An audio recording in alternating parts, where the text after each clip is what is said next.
Assalamualaikum warahmatullahi wabarakatuh.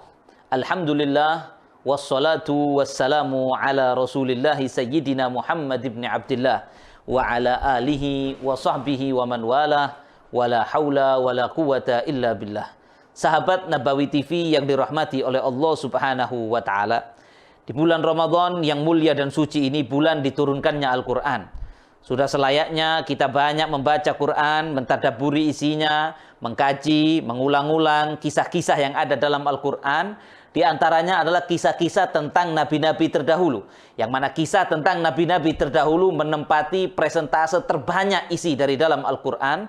Yang mana Allah Subhanahu wa ta'ala berfirman, wa kullan naqussu alaika min amba'ir rusuli ma nuthabbitu bihi fuadaka. Allah berfirman, dan semua wahai Muhammad yang kami ceritakan kepadamu dari kisah rasul-rasul terdahulu, yang mana hal itu dapat menguatkan daripada kejiwamu dan keimananmu. Hal ini dikarenakan Nabi kita Muhammad SAW lahir di kota Mekah, dan Nabi tidak mengetahui pada awalnya kisah nabi-nabi terdahulu. Orang Mekah pada umumnya juga tidak mengetahui. Kebanyakan orang Mekah ummi, tidak bisa membaca buku. Begitu juga Nabi kita Muhammad SAW, Nabiul Ummi. Sehingga ketika Nabi SAW diutus menjadi Rasul, tiba-tiba Nabi bisa mengetahui secara detail, bisa mengetahui dan menceritakan dengan bahasa yang sangat indah tentang kisah nabi-nabi yang ma'ruf, khususnya di kalangan Bani Israel, di kalangan Yahudi dan Nasara, yang ini menjadi satu bukti tak terelakkan bahwa apa yang disampaikan Nabi kita Muhammad SAW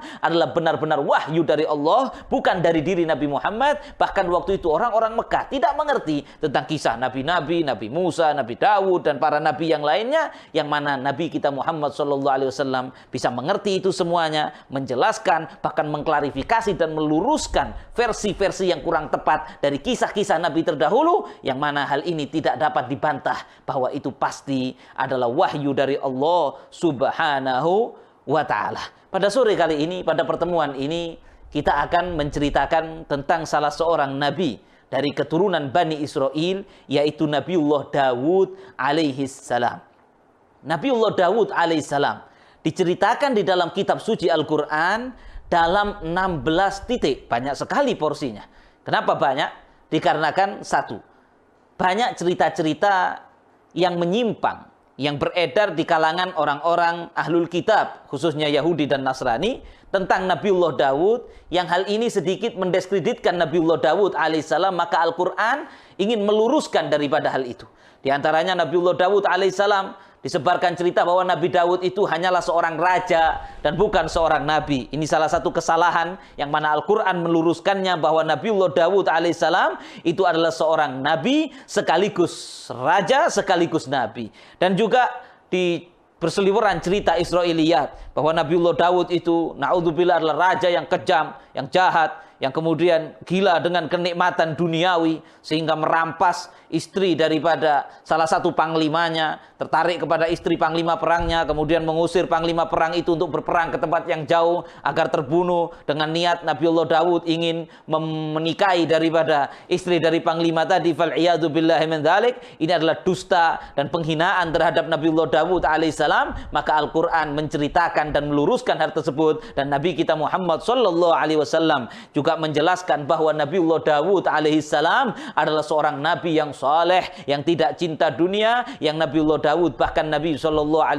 pernah bersabda, ahabbus sholat ilallah sholatu Dawud. Kata Nabi, sholat yang paling dicintai oleh Allah adalah cara sholatnya Nabiullah Dawud, yaitu diceritakan Nabiullah Dawud alaihissalam itu sholat di sebagian malam, sebagian semalamnya sholat, sebagian tidur. Wa ahabbus siyam ilallah siyamu Dawud. Dan kata Nabi SAW, dan cara puasa yang paling dicintai Allah juga puasanya Nabiullah Dawud, yang mana Nabiullah Dawud itu satu hari berpuasa, satu hari tidak, satu hari berpuasa, satu hari tidak, sehingga beliau itu dalam 1 tahun, setengah tahun berpuasa. Beliau adalah orang yang sangat tidak cinta dunia. Maka Allah Subhanahu wa ta'ala menceritakan banyak sekali tentang Nabiullah Dawud di dalam Al-Quran. Satu, untuk menunjukkan bahwa ini benar-benar dari Allah, karena Nabi Muhammad pada hakikatnya orang Mekah tidak tahu menahu tentang cerita Nabiullah Dawud. Yang kedua, untuk meluruskan cerita-cerita miring yang hoax, palsu, yang bertebaran di kalangan ahlul kitab mengenai Nabiullah Dawud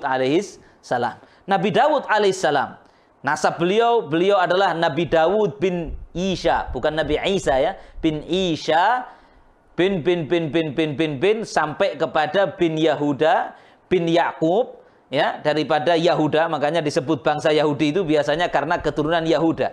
Yahuda ini adalah putranya Nabi Yakub. Nabi Yakub adalah ayahnya Nabiullah Yusuf. Jadi Yahuda ini adalah salah satu kakak dari Nabiullah Yusuf alaihissalam. Yahuda bin Yakub bin Ishak bin Ibrahim alaihissalam. Jadi di sini Nabiullah Dawud itu adalah keturunan Bani Israel. Siapa Bani Israel? Mungkin ada sebagian pemirsa yang belum tahu.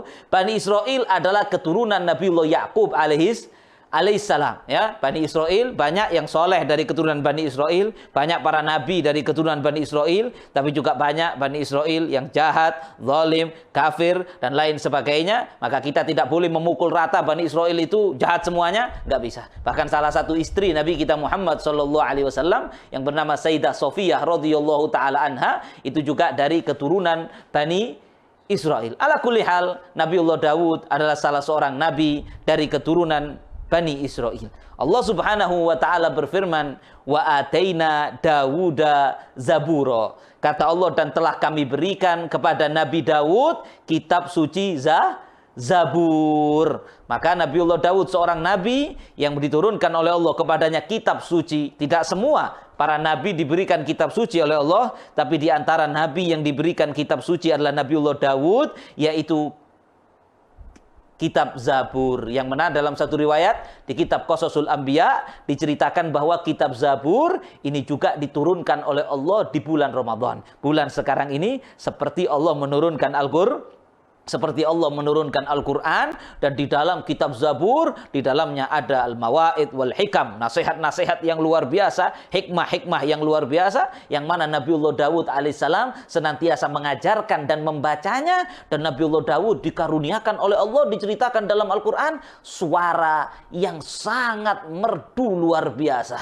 Suaranya Nabi Dawud sangat merdu. Kalau beliau membaca kitab Zabur, maka diceritakan hewan-hewan akan mendekat, karena saking menikmati dan enjoy mendengarkan suaranya Nabiullah Dawud, sampai dikatakan hewan-hewan buas pun bisa mendekat, seperti singa ya, kemudian hewan buas serigala itu mendekat kepada Nabiullah Dawud ketika Nabiullah Dawud membaca kitab suci Zabur, karena suaranya yang begitu merdu. Dan hewan-hewan itu tidak menyerang Nabiullah Dawud. Bahkan dalam satu riwayat Nabiullah Dawud bisa menggosok-gosok kepalanya, memegang telinga daripada hewan-hewan buas tadi, dan hewan itu tertunduk menikmati suara merdu yang luar biasa yang diberikan oleh Allah kepada Nabiullah Dawud alaihissalam. Maka dari itu dalam sebuah hadis Nabi SAW pernah lewat di belakang rumah seorang sahabat namanya Sayyidina Abu Musa al-Ash'ari radhiyallahu taala anhu. Sayyidina Abu Musa al-Ash'ari dikenal suaranya juga enak sekali dan sedang membaca Al-Quran. Maka Nabi mendengarkan dari belakang rumahnya bacaan Quran Abu Musa al-Ash'ari radhiyallahu taala anhu.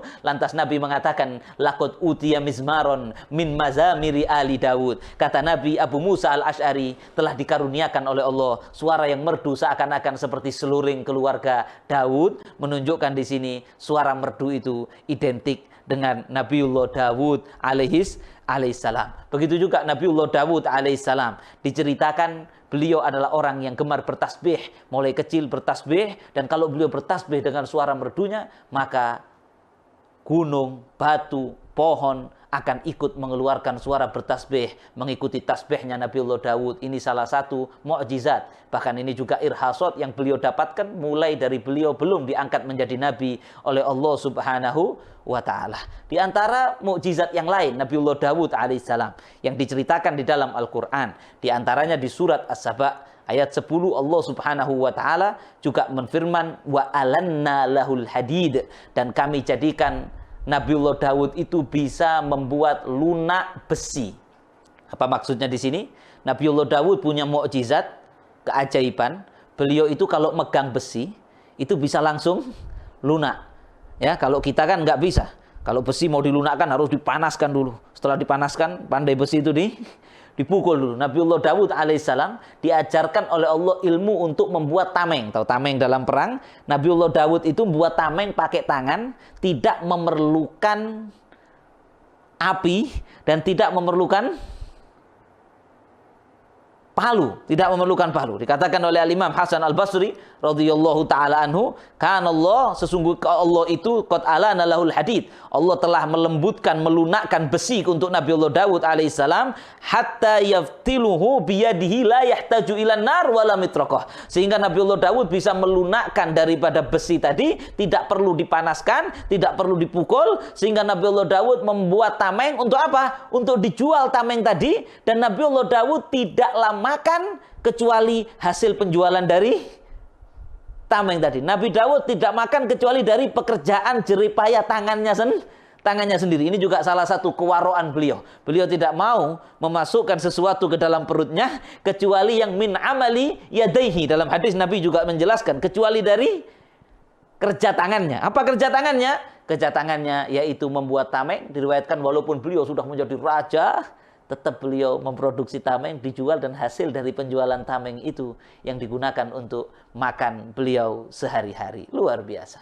Kemudian yang terkenal dan fenomenal adalah cerita tentang, yang ini yang mungkin menjadi pembahasan utama kita pada sore hari ini, cerita yang Allah ceritakan di beberapa tempat di dalam Al-Quran, di antaranya di surat Al-Baqarah ayat 247, 248, 49, ya, sampai 250 sampai 252, yaitu mengenai peristiwa ketika Nabiullah Daud alaihissalam membunuh Raja Lalim, raja jahat yang sangat hebat dalam peperangan dan sangat kuat, dan kebetulan diceritakan raja ini mempunyai size ukuran badan yang tidak lumrah, ya, karena terlalu sangat besar dan tinggi, yaitu yang dikenal dengan Raja Jalut, ya. Maka Allah menceritakan bagaimana Nabi Daud membunuh Raja Zalim dan kafir Jalut.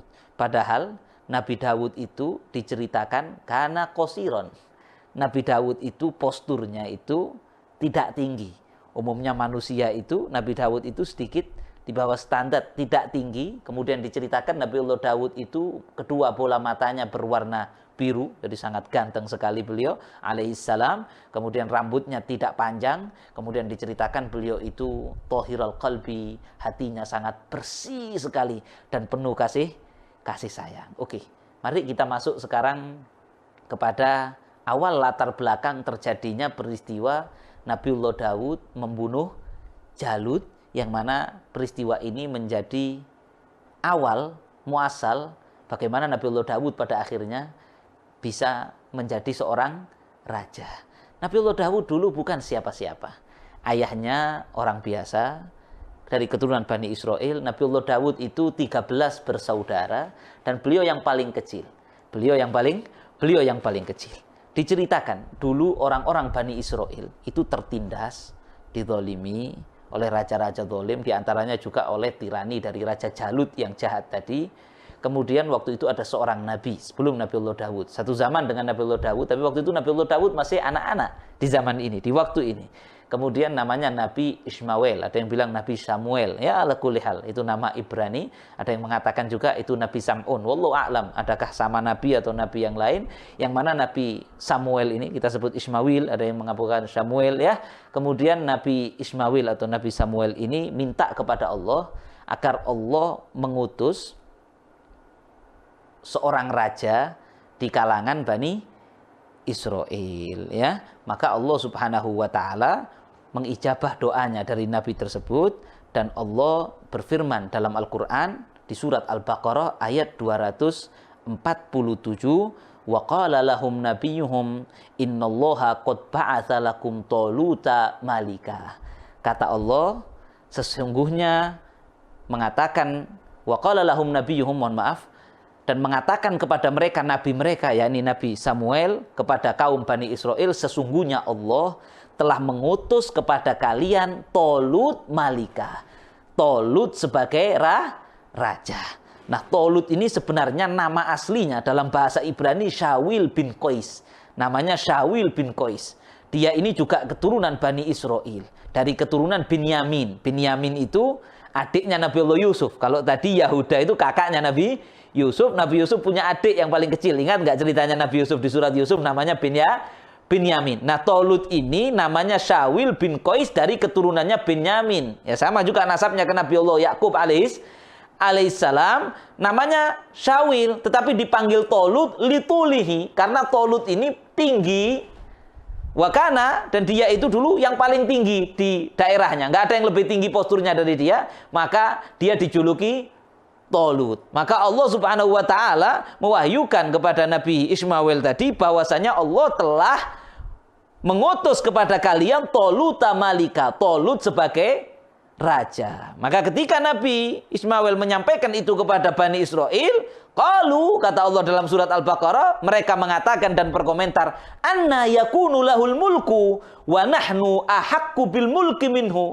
Komentar Bani Israel, loh, kok bisa Tolut yang dijadikan raja, sedangkan kami, ada sebagian orang yang merasa kami ini lebih berhak. Memang suka banggel katanya orang Jawa, suka suka tidak patuh. Mereka minta pengen punya raja. Udah sama Allah ditunjuk, ini loh raja kalian Tolut. Tapi mereka kemudian mengatakan, loh kok Tolut? Kita lebih berhak. Kenapa? Dikarenakan dulu itu di Bani Israel itu ma'ruf, terkenal. Kalau para nabi itu dari keturunannya Yahuda. Sedangkan kalau penguasa itu kalau nabi dari keturunannya Lawi, kalau raja itu dari keturunan Yahuda. Sedangkan Tolut ini dari keturunan Benyamin, bukan dari kedua itu. Sehingga dari keturunan Yahuda tadi merasa, oh kami lebih berhak. Kemudian walam yu'ta, kata Allah dalam Quran, walam yu'ta sa'atan minal mal. Tolut itu miskin, bukan orang kaya. Yang pantas ditunjuk jadi raja itu yang bangsawan-bangsawan, yang kaya-kaya. Sedangkan Tolut ini dalam riwayat dikatakan dia itu, menurut satu riwayat dia dabag. Ya dia orang pekerja kasar, ada yang bilang dia itu petani, ada yang bilang dia peternak, orang biasa, pekerja kasar. Tapi ya sudah. Qala innallaha astafahu alaikum. Kata Nabi Ismail, Allah yang memilihkan Tolut ini kepada kalian untuk menjadi raja.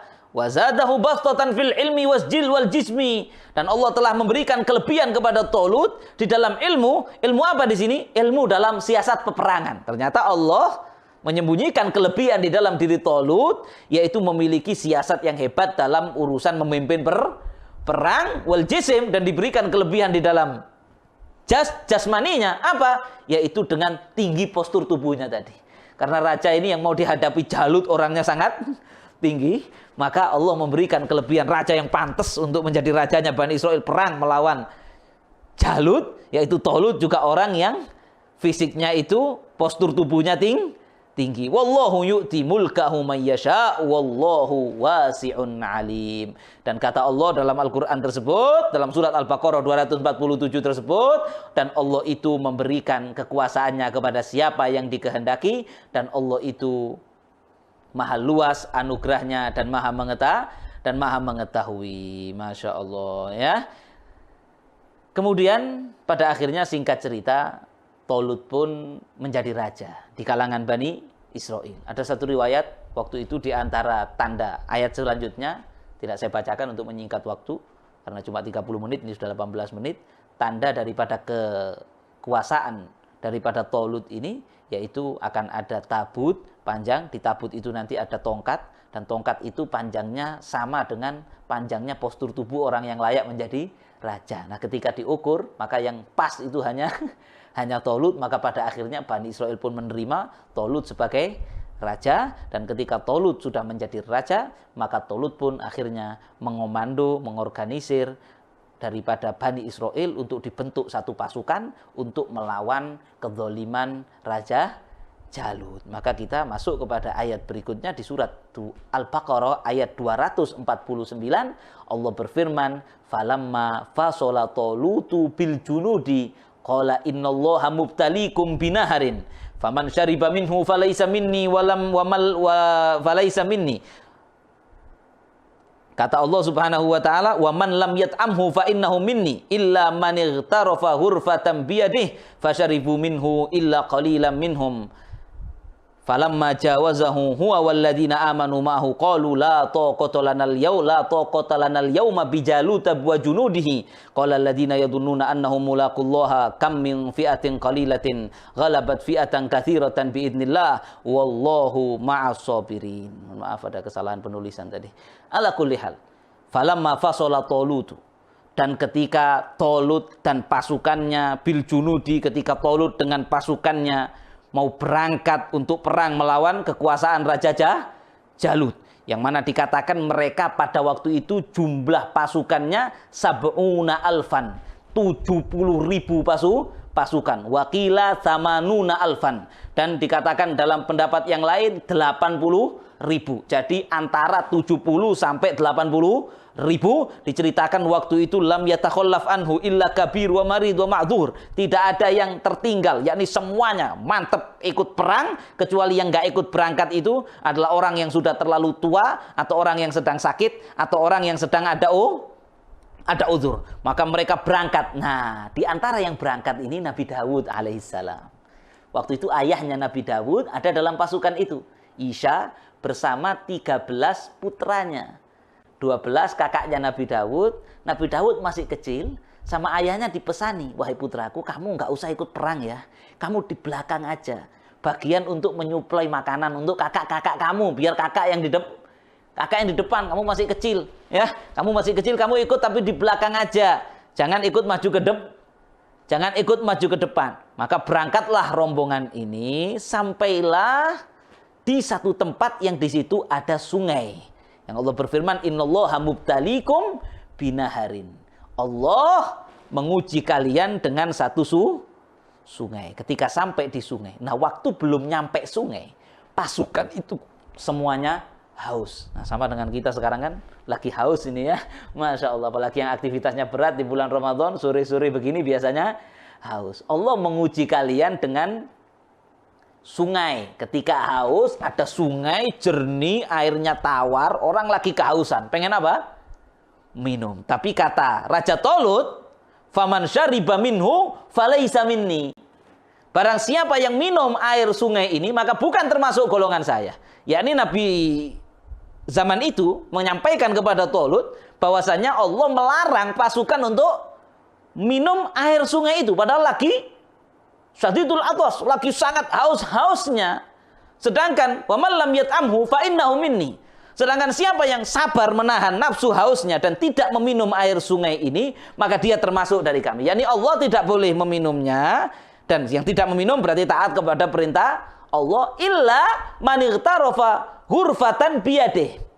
Kecuali, lihat, Allah ngasih solusi untuk kehausan mereka.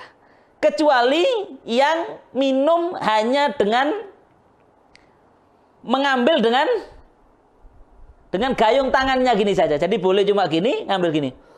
Boleh, nggak apa-apa. Tapi kalau dimasukkan ke wadah, mereka bawa wadah minum, dimasukkan ke wadah kemudian minum banyak, itu kan memang lebih puas daripada hanya kalau pakai tangan kan sebagian jatuh. Maka kalau dimasukkan ke wadah, nggak boleh. Apa yang terjadi? Fasyaribu minhu illa qalilan minhum.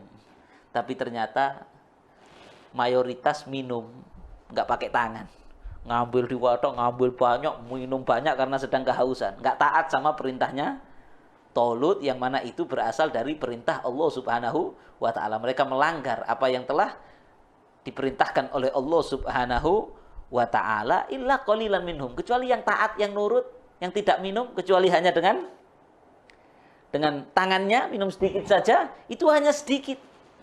Berapa sedikit itu? Diceritakan ada satu riwayat mengatakan 4.000 orang yang tidak minum, kecuali hanya pakai tangan. Tapi itu riwayat tidak sahih. Yang sahih mereka itu salasami'ah wa bid'atu asyar wa huwa sahih. Yang betul yang nggak minum itu cuman 300 dan sekian belas orang.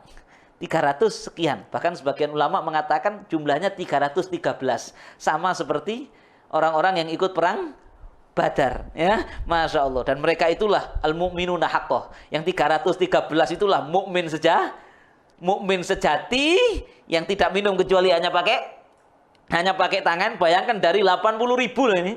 Dari 80.000 atau 70.000 pasukan Bani Israel di bawah pimpinan Tolut, bahwasanya yang minum mayoritas yang nggak minum dan hanya minum pakai tangan sesuai yang diarahkan Allah, itu hanya 300 sekian orang. Apa yang terjadi? Selesai mereka minum, yang minum tidak pakai tangan tadi minum banyak.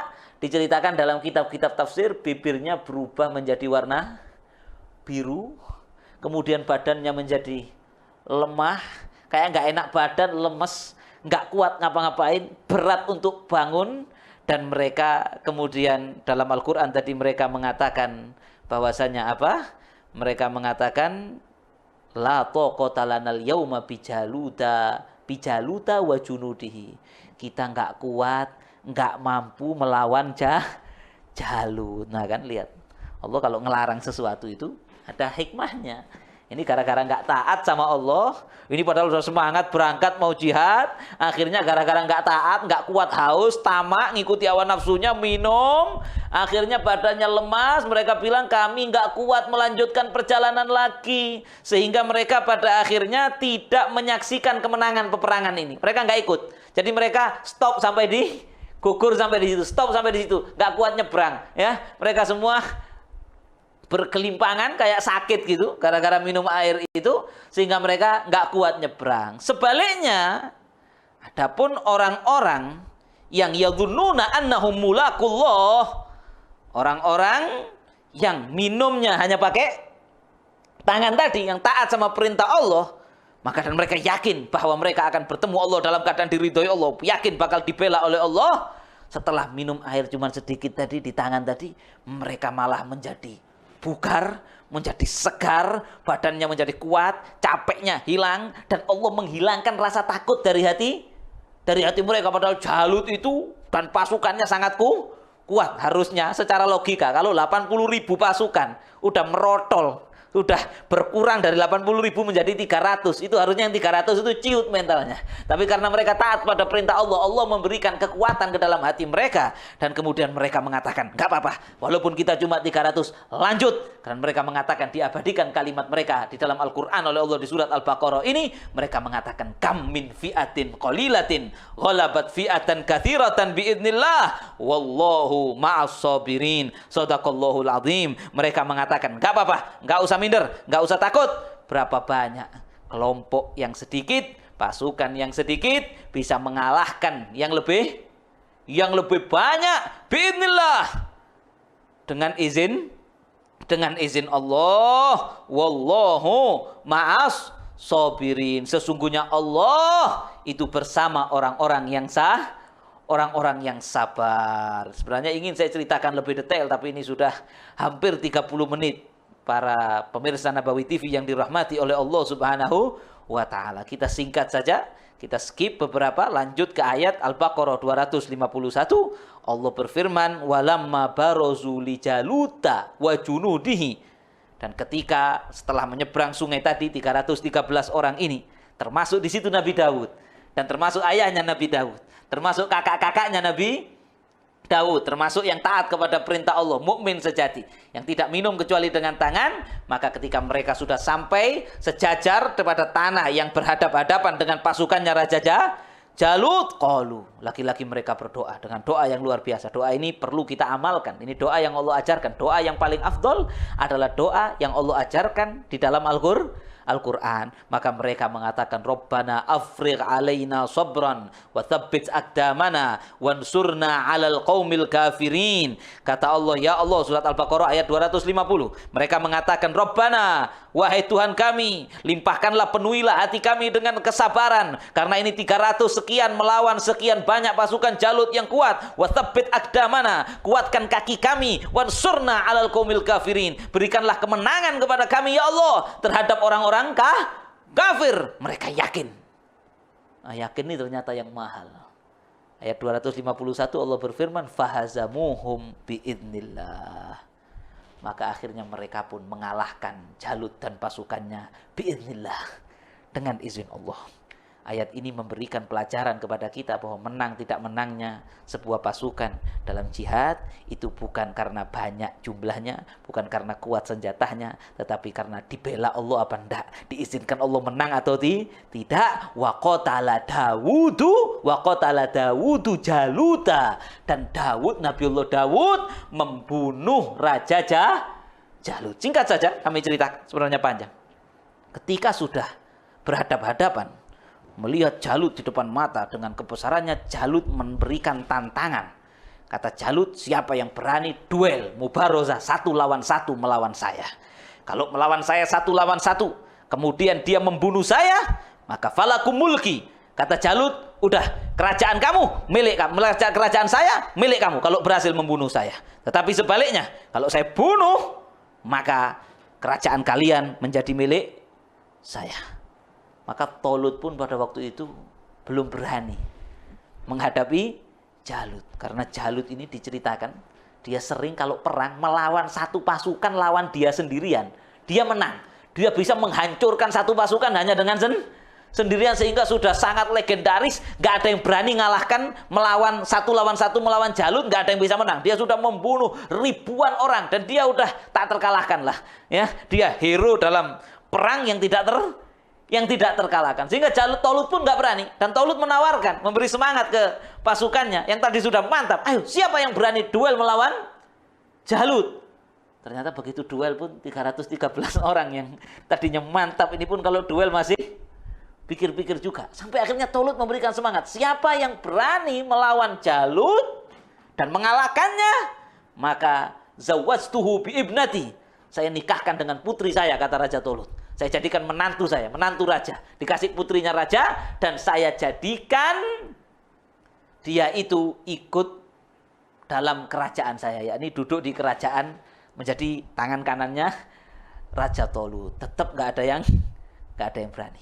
Laki-laki Raja Tolut ngomong ke Nabi pada waktu itu, Nabi Samuel, tolong doakan gimana ini. Setelah doa, nabinya dapat wahyu bahwa ada satu, dari kitab tafsir Al-Baghawi kami baca, ada satu tanduk, yang tanduk itu ada minyaknya, kemudian minyak suci dari Baitul Qudus, kemudian disuruh meletakkan di atas kepalanya setiap pasukan. Kalau minyaknya itu mendidih, nah itulah yang bisa membunuh Jalut. Maka dicoba satu-satu, gak ada yang mendidih. Kemudian diwahyukan lagi kepada Nabi tersebut bahwa yang bisa membunuh Jalut adalah putranya Yisha. Salah satu dari putra Yisha. Yisha ayahnya Nabi Allah Daud. Maka dipanggil, mana Yisha? Dipanggil, Yisha, mana putra-putramu? Dipanggil, ini. Maka Yisha hanya mengeluarkan 12. Nabi Daud tidak, karena masih kecil. Maka dicoba yang 12 tadi tidak mendidih. Minyak yang ada di tanduk tadi tidak mendidih. Maka kemudian ketika tidak mendidih, maka ditanya lagi, loh mana anakmu yang lain lagi? Maka awalnya Yisha mengatakan nggak ada, karena takut kalau Nabi Daud yang suruh menghadapi Jalut. Karena Nabi Daud itu anak kesayangan yang masih kecil dan postur tubuhnya itu, mohon maaf, tidak tinggi. Maka Yisha mengatakan, udah ini anak-anak saya, nggak ada lagi. Kata Nabi saat itu mengatakan, enggak, Allah membohongkan kamu, ada lagi. Akhirnya kata Yisha, sodaqallah, maha benar Allah. Sebenarnya saya punya innali ibnan yuqalu lahu Daud. Saya punya anak lagi namanya Daud. Tapi dia itu masih kecil, posturnya juga tidak tinggi. Maka saya malu dan ragu untuk mengeluarkannya. Di mana dia? Dia di belakang, nggak saya boleh ke depan. Dia cuma bagian melayani pasukan dari belakang. Dicari ke belakang, diceritakan waktu itu Nabi Allah Daud sedang mengembala kambing dengan penuh kasih sayang. Diceritakan ada air. Waktu itu kambingnya itu diarahkan agar tidak menginjak air karena rahmah kepada kambing. Maka mengatakan, ini sudah ke hewan aja penuh kasih sayang, apalagi dalam memimpin umat manusia. Maka diletakkan tanduk itu di atas kepalanya Nabi Allah Daud dan mendidih. Dan kemudian Nabi Allah Daud mengambil minyak itu untuk digunakan minyak rambut dan tidak menetes ke wajahnya. Karena ada di wahyunya situ bahwa kalau nanti minyaknya itu netes ke wajahnya, bukan dia yang bisa membunuh Jalut. Maka ketika lihat seperti itu, Tolut mengatakan, wahai Daud, beranikah kamu perang duel 1 lawan 1 melawan Jalut dan membunuhnya? Dengan tegas Nabi Allah Daud mengatakan, qala na'am, iya. Maka dia berangkat ke depan, dikasih pakaian perang, dikasih tameng, dikasih pedang. Nah, dalam perjalanan menuju ke depan, Nabi Allah Daud itu mendengar ada batu panggil-panggil. Hei Daud, ambil saya. Dengan ini kamu akan membunuh Jalut. Maka diambil. Kemudian jalan lagi, ada lagi batu yang manggil lagi. Sampai 3 kali batu disimpan oleh Nabi Allah Daud alaihissalam. Ketika nyampe di depan, dikasih pakaian perang, dikasih tameng, dikasih pedang. Lantas Nabi Daud mengatakan apa? Kata Nabi Allah Daud, sebenarnya saya nggak perlu hadas silah. Senjata-senjata ini saya nggak perlu. Fada'ni uqatil kama urid. Boleh nggak saya berperang melawan Jalut ini, duel dengan cara saya sendiri? Maka semakin terheran-heran. Tapi karena tadi tandanya sudah nyata, yang minyak yang mendidih di atas kepalanya Nabiullah Daud. Maka waktu itu Raja Tolut mengatakan, silakan. Maka dilepas baju bersihnya, dilepas tamengnya, ditinggal pedangnya. Maka Nabiullah Daud maju hanya membawa ketapel dan tiga batu tadi. Ketika sampai di depan Jalut mengatakan, kamu anak kecil, kamu mau ngelawan saya? Kamu mau ngelawan saya? Naam, kata Nabiullah Daud. Iya, saya mau melawan kamu. Bawa ketapel sama batu, seperti mau berburu anjing. Maka dalam tafsirnya Nabiullah Daud mengatakan, ya wa anta syarrun minal kalb. Karena kamu itu wahai Jalut lebih jelek, lebih jahat daripada anjing. Karena Jalut itu diceritakan zalim, lalim, jahat.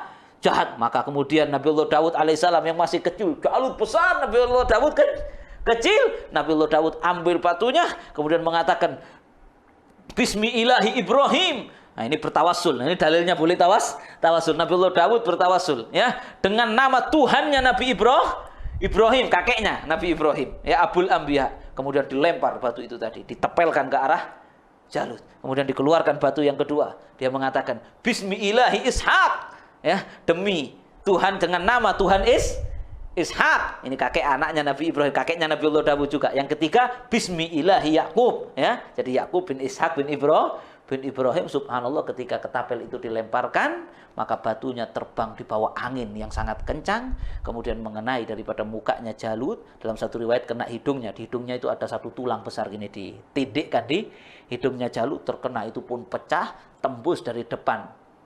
Ini sudah mukjizat, ya. Tembus daripada depan muka Jalut, tembus ke belakangnya. Dan dalam satu riwayat di tafsir Al-Baghawi juga, batu-batu itu tembus dan membunuh 30 orang tentaranya Jalut yang ada di belakangnya Jalut. Jadi tembus dari depan ke belakang, 30 orang tentara di belakang pun tembus, meninggal, tewas 30 orang. Maka tentara itu pun kacar-kacir, lari. Dan dengan demikian saja peperangan itu dimenangkan oleh umat Islam. Dan waktu itu umat Islam menyanjung-nyanjung Nabiullah Daud sebagai pahlawan. Dan Tolut pun pada akhirnya memberikan janjinya dinikahkan dengan putrinya Tolut. Dan pada akhirnya Nabiullah Daud itu lebih disanjung, lebih dipuji dibandingkan Tolut. Sampai pada akhirnya masyarakat menghendaki yang jadi raja itu Nabi Daud, bukan Tolut. Akhirnya Tolut pun menyerahkan kekuasaannya kepada Nabiullah Daud. Dan Allah subhanahu wa ta'ala memberikan kepada Nabiullah Daud, wa atahullahul mulka wal hikmata. Allah memberikan kepada Nabiullah Daud kekuasaan menjadi raja, dan hikmah ay an-nubuwah, kenabian sekaligus raja. Itulah mungkin sedikit daripada kisah, sepenggal daripada kisah Nabiullah Daud alaihissalam. Dan terakhir Allah berfirman, tilka ayatullahi natsluha alaika bil haqqi wa innaka laminal mursalin. Tilka ayatullah, itu adalah ayat-ayat Allah, natsluha alaika, yang dibacakan kepada engkau bil haqqi, dengan kebenaran, wa innaka laminal mursalin, dan sesungguhnya engkau wahai Muhammad adalah benar-benar termasuk dari utusan Allah. yakni Allah mengisahkan kisah-kisah Nabi terdahulu kepada Nabi Muhammad. Nabi bisa mengetahuinya secara detail, menjadi salah satu bukti bahwa Nabi Muhammad SAW benar-benar utusan Allah subhanahu wa ta'ala. Surat Al-Baqarah ayat 252. Mudah-mudahan kita mendapatkan keberkahan daripada secuil kisah daripada Nabiullah Daud alaihissalam. Dan atas segala kesalahan kami mohon maaf. Hadza wal afu minkum. Wassalamualaikum warahmatullahi wabarakatuh.